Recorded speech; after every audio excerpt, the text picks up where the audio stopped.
Hello dear children, welcome to the lectures hosted by Zeta Institute of Science. I am Chitan sir and I am teaching you guys physics. So my dear children, जैसे कि आप जानते हैं we are dealing with a topic called as AC circuits. ये AC circuits में अब तक हम लोग ने क्या क्या सीखा है? We have learned कि भाई AC circuit purely resistive circuit के लिए कैसे काम करता है AC करंट, AC जो है प्योरली इंडक्टिव सर्किट के लिए कैसे काम करता है। इस पर्टिकुलर वीडियो में मैं आपको सिखाने वाला हूँ कि AC जो है वो AC का बिहेवियर प्योरली कैपेसिटिव सर्किट में कैसे काम करता है। यहाँ पर कुछ स्टूडेंट्स के दिमाग में सवाल उठ सकता है, सर जी आपने RC सर्किट्स में आपने सिखाया था कि जो कैपेसिटर होता है वो तो सिर्फ चार्ज करने के लिए यूज़ किया जाता है, क्या करंट स्टोर चार्ज मतलब अपना चार्ज को स्टोर करने के लिए यूज़ किया जाता है, वहाँ से करंट फ्लो तो हो नहीं सकता है। ये तो आपने ही बताया था। अभी आप बोल रहे हो कि AC कुछ बिहेवियर दिखाता है कैपेसिटर सर्किट, मतलब क्या AC फ्लो हो सकता है कैपेसिटर में? यस माय डियर चिल्ड्रन, अगर कोई करंट फ्लो हो सकता है तो सिर्फ और सिर्फ AC ही फ्लो हो सकता है और कोई फ्लो नहीं हो सकता है। क्यों? इसका रीज़न मैं आपको बता देता हूँ। सबसे पहले मैं आपको इसका रीज़न बताता हूँ कि कैपेसिटर से हमारा DC फ्लो नहीं हो सकता है तो AC क्यों फ्लो हो सकता है। DC और AC में डिफरेंस क्या होता है? अब अगर DC की अगर बात करें, दैट इज डायरेक्ट करंट, उसका एक ही पोलैरिटी होता है, उसका एक ही डायरेक्शन होता है, वही फॉलो करता है, उसके अलावा कुछ नहीं होता। सो एक ही डायरेक्शन जब होगा, जब करंट ऐसे आ रही है तो ये कैपेसिटर इधर पॉजिटिवली चार्ज होते रहता है, जितना ये पॉजिटिवली चार्ज होगा उतना दूसरा एंड नेगेटिवली चार्ज होते रहेगा। ये तो आप लोग ने कैपेसिटर चैप्टर में सीखा ही है। ओके, अब ये कैपेसिटर का मैक्सिमम चार्ज होल्ड करने का एक कैपेसिटी होता है, उसके ऊपर वो होल्ड नहीं कर सकता। वो कैपेसिटी कितना वो भी आप जानते हो, the capacity of capacitor is nothing but Q which will be equal to C multiplied by V। CV जितना भी कैपेसिटी उतना वो होल्ड करेगा, उसके आगे वो होल्ड कर ही नहीं सकता, तो उसके आगे क्या होगा, वो चार्ज लेगा ही नहीं। जब तक नहीं चार्ज लेगा फिर इसके आगे करंट फ्लो होगा ही नहीं। करंट फ्लो अगर एक्सेप्ट नहीं होगा तो दूर भी नहीं जा सकती है। This happens in case of DC। थोड़ा सा करंट फ्लो होगा, कब तक होगा, जब तक चार्ज हो रही है तब तक होगा। एक बार फुल चार्ज हो गया तो फिर बाद में करंट फ्लो एक्सेप्ट नहीं करेगा, बात खत्म। लेकिन AC के केस में क्या होता है? AC के केस में सेम स्टोरी होता है। पहले पोलैरिटी मतलब AC और DC में डिफरेंस क्या होता है, AC में पोलैरिटी स्विच होते रहता है, मतलब पहले अगर करंट फ्लो ऐसे जा रहा है फिर करंट फ्लो उल्टा आएगा, फिर ऐसे आएगा, फिर ऐसे आएगा। दैट मीन्स जब ऐसे जा रही है तो इनिशियली ये पॉजिटिव रहेगा, ये नेगेटिव रहेगा, ये चार्जिंग चलता रहेगा।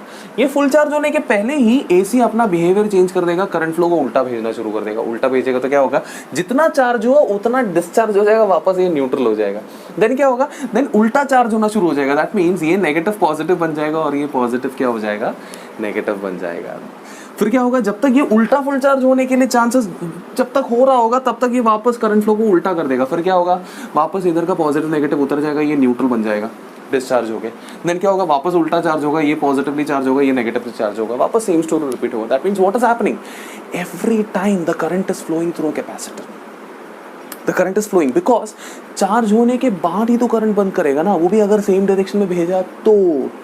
ये बंदा तो डायरेक्शन ही चेंज कर देता है, डायरेक्शन चेंज करे तो क्या होगा, डिस्चार्जिंग होगा, फिर उसके बाद उल्टे डायरेक्शन में चार्ज होगा, वापस डायरेक्शन चेंज होगा, वापस डिस्चार्जिंग होगा, वापस उल्टे डायरेक्शन में चार्ज होगा। तो basically every time there is some or the other current flowing through the capacitor. That's the reason why we say that AC can pass through capacitor. Okay, anyway, अब AC capacitor से pass हो सकती है, इतना तो हमने जान लिया है। अब सीखते हैं AC अगर कैपेसिटर से पास होगा तो कैसे बिहेवियर दिखाएगा। Let me consider a capacitive circuit. आप पूछोगे सर जी एक ही कैपेसिटर बस, उससे ज्यादा नहीं चाहिए आपको?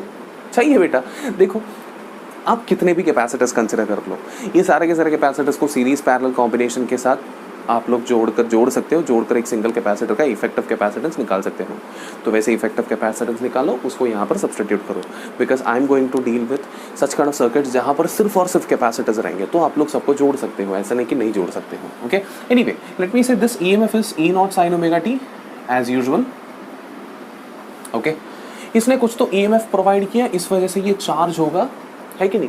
तो इसके अंदर जो भी चार्ज डिपॉजिट होता होगा वो चार्ज को मैं लिख सकता हूँ Q is equal to C multiplied by V बोलते हैं, C मल्टीप्लाइड बाय E करके लिखूंगा यहाँ पर इस केस में। अब ये है charge stored in the capacitor at a particular time instant. मतलब चलो मान लीजिए 2 सेकंड के बाद कितना, 2 सेकंड के बाद इतना चार्ज स्टोर हुआ, that will be equal to Q multiplied Q is equal to C into E। अब ये Q की जगह पे मैं लिख सकता हूँ, सॉरी, अब ये Q को मैं ऐसे भी लिख सकता हूँ, मतलब अपना dQ by dt is basically equal to current. मैं इसको करंट के साथ कनेक्ट करना चाहता हूँ। सो दैट मीन्स मैं ये बोलने की कोशिश कर रहा हूँ D by D T of C multiplied by E. C constant है, कैपेसिटेंस कांस्टेंट होता है, ई की जगह पे मैं लिखूंगा E naught sine omega T.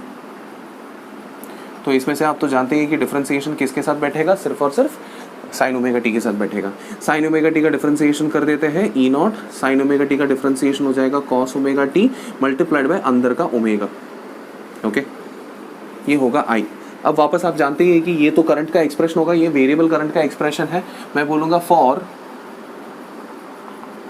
Peak current, peak current के लिए मैं क्या करूं, जो भी कॉस ओमेगा टी जो कि वेरिएबल टर्म रहेगा उसका मैक्सिमम वैल्यू डाल दूंगा, दैट इज 1 डाल दूंगा। इसके जगह पे 1 डाल दिया तो क्या हो जाएगा, आई नॉट जो कि पीक करंट रहेगा दैट विल बी, इसके जगह पे 1 डाल दो, बचा हुआ कौन है, सी ओमेगा ई नॉट। तो इसको एक काम करता हूँ ओमेगा सी ई नॉट करके लिख लेता हूँ मैं। ओके चलो ये मेरा एक्सप्रेशन रहेगा। तो फॉर फ्यूचर रेफरेंस मैं इसको ऐसे भी लिख के रख लेता हूँ, E naught upon I naught is equal to 1 by omega C. For future reference, बाद में यूज होने वाला है, आपको पता चल जाएगा कि बाद में कहाँ यूज होने वाला है। Okay anyway going forward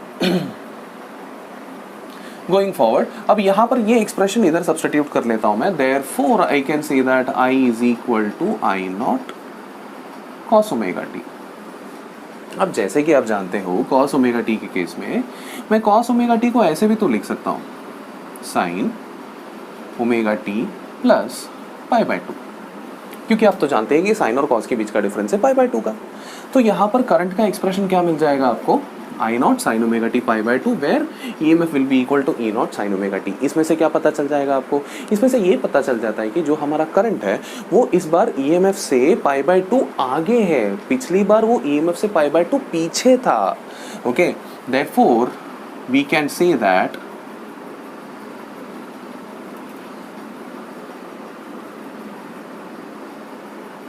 I leads EMF, I मतलब current, leads EMF by pi by 2 radian.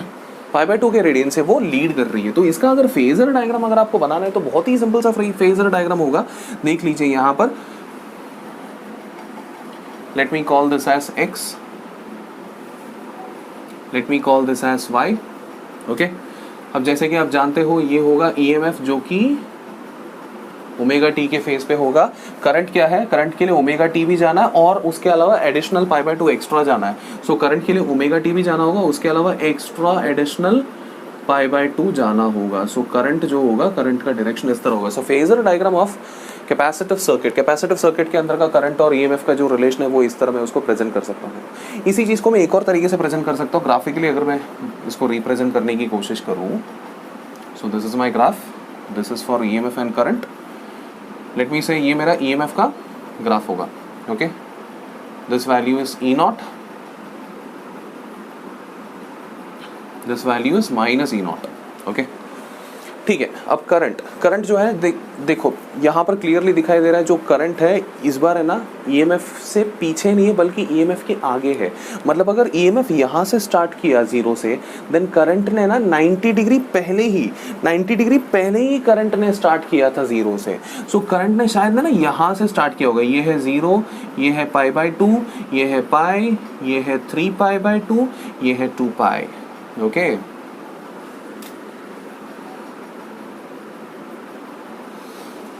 सो इसने क्या किया होगा, उसने पहले ही स्टार्ट कर दिया होगा, मतलब यहाँ से ही स्टार्ट कर दिया होगा उसका जर्नी। यहाँ से स्टार्ट किया तो क्या होगा, इधर आके उसने मैक्सिमम पे टच किया होगा, देन यहाँ पर उसने वापस 0 पे टच किया होगा, यहाँ पर उसने मैक्सिमम पे टच किया होगा, यहाँ पर उसने 0 पे टच किया होगा, यहाँ पर उसने वापस मैक्सिमम पे टच किया होगा। तो कर्व हम बनाएंगे तो इस तरह बनाएंगे,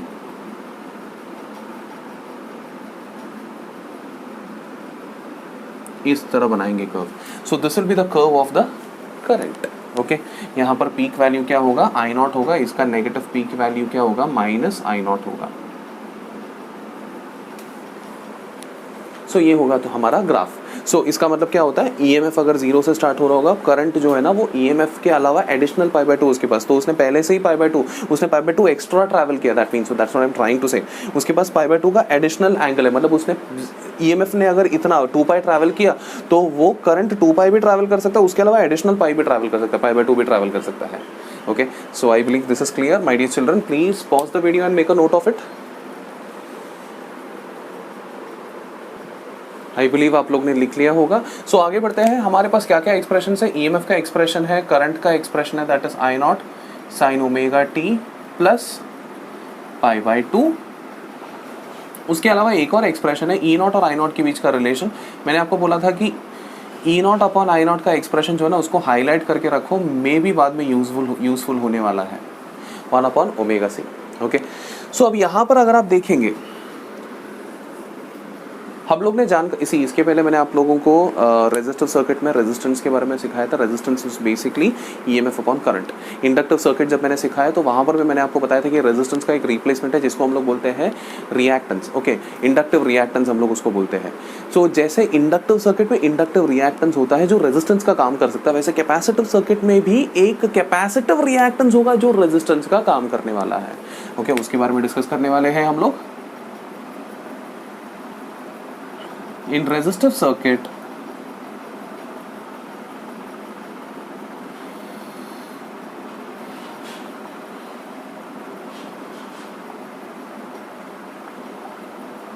the resistance R represents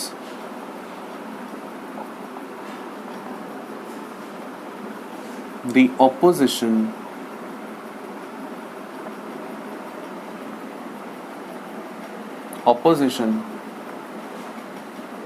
faced by current. Okay, where R is equal to E naught upon I naught या फिर E RMS upon I RMS. Okay, similarly ये 3 लाइन RLY का मतलब होता है similarly in a capacitive, CKT stands for circuit, the opposition to current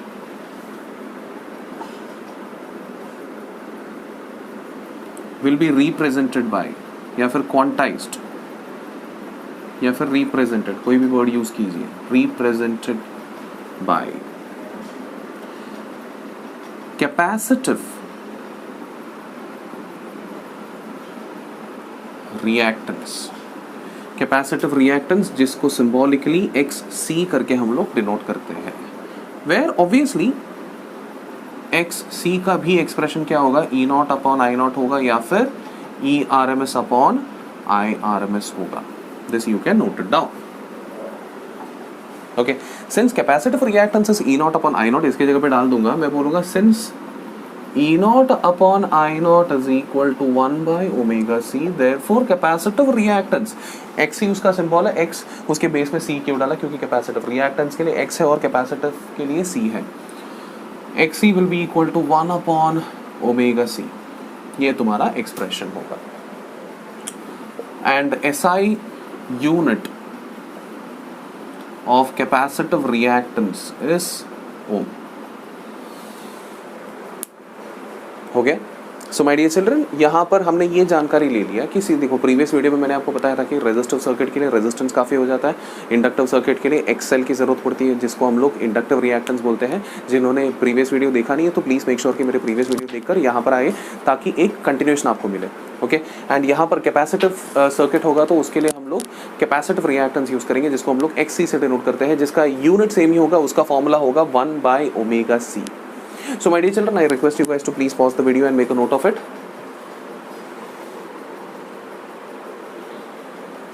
I believe my dear children आप लोग ने नोट डाउन कर लिया होगा। So इस वीडियो में क्या क्या सीखा है आप जान गए होंगे। यहाँ पर पूरी तरह से मैं कैपेसिटिव सर्किट्स के बारे में डिस्कस कर रहा था। So आज के लिए इतना ही काफ़ी हो जाएगा। मिलते हैं नेक्स्ट वीडियो में न्यू कॉन्सेप्ट के साथ। This is Jitin sir teaching for Zeta Institute of Science. Take care, bye bye.